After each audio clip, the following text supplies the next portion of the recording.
My article, business administration, like some other articles on this platform, I have in my book that have been titled "My Idea in Color and Print." This article, business administration, I wrote on the 10th of June 2011, and today's the 19th of July 2023, so that makes it a little over than 12 years ago. And thank God for this platform. I'm able to present my work as such. So my article, business administration, Readout. So my favorite subject in high school was English literature. I also enjoyed and did quite well in science and mathematics. Obviously, my parents applied some pressure that I study medicine. I never did. I have a phobia for fresh blood, so the pressure was applied. I knew in my heart that I could not do it.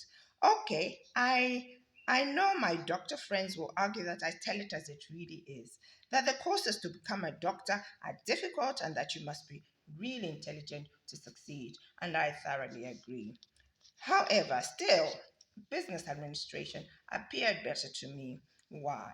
So, in my own words, as best as I can, I would say a business administration holder should have both the informal and informal knowledge to offer the advice that is needed for a business to efficiently and effectively operate. For you're not in business unless you're making profit. So that's a BA holder in my own words.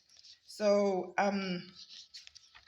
my late father, Joseph Shawa, always worked as a banker. First, he worked for Bank of Zambia and then later, until his death, for Grinders Bank, now called Stanbic Bank.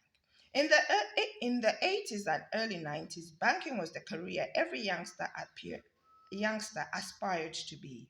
Bankers seemed better off compared to other professions.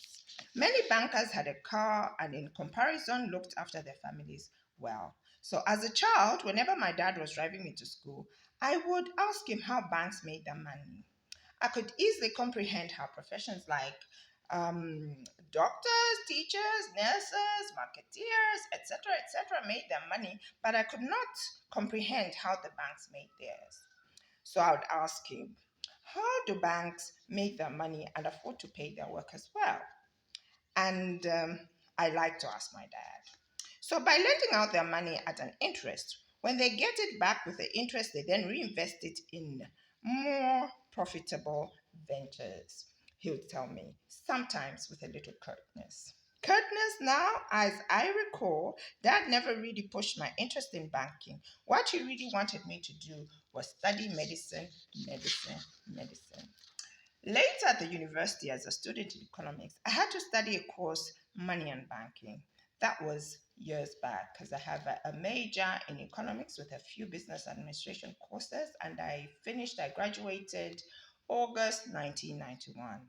What I vividly still recollect is that money and banking is an extremely vital portion of planning, both on a micro and macro level.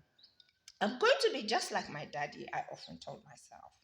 I'll get a job in the bank, get me a loan to build me a proper house, and if I ever had children, I'll give my children a good education. So that was looking at it at my father's job. Now, thinking about it, it was not very practical. So you can see here that a good job and a good pay acts as an incentive for young people to choose a career. So if I were to be asked the question now, Sheba, do you still want to be a banker? The answer is no, no, no, no. After all these years, I finally want to agree to my father's advice given to me long ago. Sheba, you're young and better privileged than we were in our time. Study medicine. Yes, I think I should have studied medicine with some business administration courses along the way. Of course, as for the brains, I gather one just has to work extra hard for something that they really want. So the head teacher at my daughter's school had asked the parents to help our children choose the subjects they intended to do in upper secondary school. My daughter revealed to me that many students in her grade aspired to be lawyers. She too wanted to be a lawyer until recently when she has changed her mind to settle for architecture. but she never did architecture. Actually, she did. She ended up doing demography and mathematics, and thank God she found a job in that field, and she seems to be really enjoying her work. So thank God for that. So too many students at our school want to be lawyers, she remarked. Easily, I could comprehend why this is the case. The profession of law has taken the top position of banking as in the late 80s and early 90s. Most lawyers are seemingly doing well. This has led to many people to have a strong desire to also become lawyers. So here I advised my daughter, I say, no, no, no, no.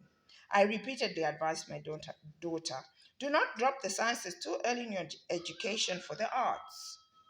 A strong foundation in science, maths, and literacy skills is a really good start. So that's just my own opinion. I'm giving advice to my daughter. My general observation is that even in the art based professions, e.g., economics, accounting, law, those with also a sound knowledge of science, maths, and literacy skills stand out tops.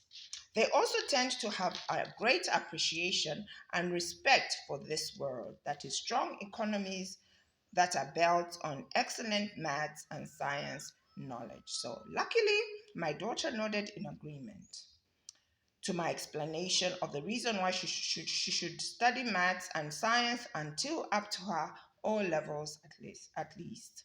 When I went to visit her on visiting Sunday, that is 2011, I um, she complained that additional mathematics especially, is tough. So she did ordinary mathematics and she also did additional mathematics. So your brain is young and fresh. You'll end up just all right, I told her. Oh well, it's a little too late for her to drop anything now. So that was 2011.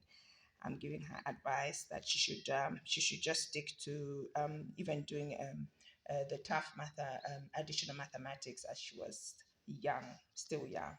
So, having established that science, maths, and literacy skills are the integral part of an education, I would still like to go back and stress the fineness of business administration. So fine, I feel everyone should have some knowledge of it.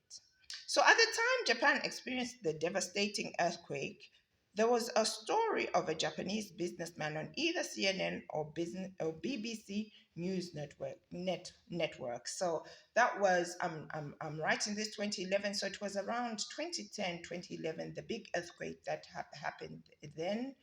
I can't recall the exact date, but it was around then, that 2010, 2011. The man was looking for his former, that's the Japanese, the man was looking for his former employees to make sure that they were all right.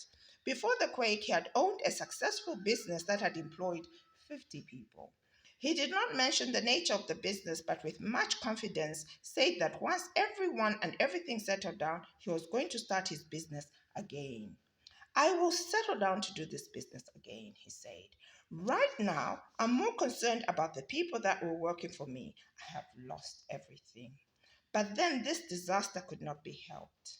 A successful sole owner, businessman with 50 employees in Tokyo.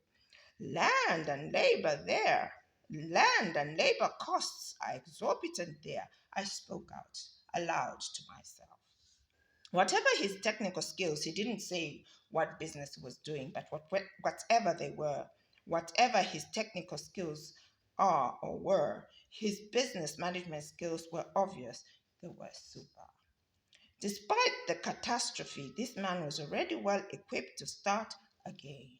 And this is what business administration and management skills are supposed to bring out in a person. So I'm concluding here: to rise to the challenge where one can own an extremely successful business, even in Tokyo. So that's what business administration is supposed to do to you. You're supposed to rise to the challenge where you can own an extremely successful business, even in Tokyo. So this is the picture again of me, my father and I on my graduation day, my late father, Mr. Joseph Shawa, and me on my graduation day, and this was August 1991, graduation day. Young Sheba here, and here this was 2011. 2011, I'm standing by Stanbic Bank here. I was taking pictures. This was the day when I had gone to the hospital and I had a lousy day. This is the day when I had a lousy day. I was wearing, yes, a lousy day. And this picture is what I helped me to write the article, A Good Day. So Stanbic Bank, this was 2011, and this is 1991 with my father here. So my article, business administration, and this is Sheba here. Bye bye. Bye. Business administration.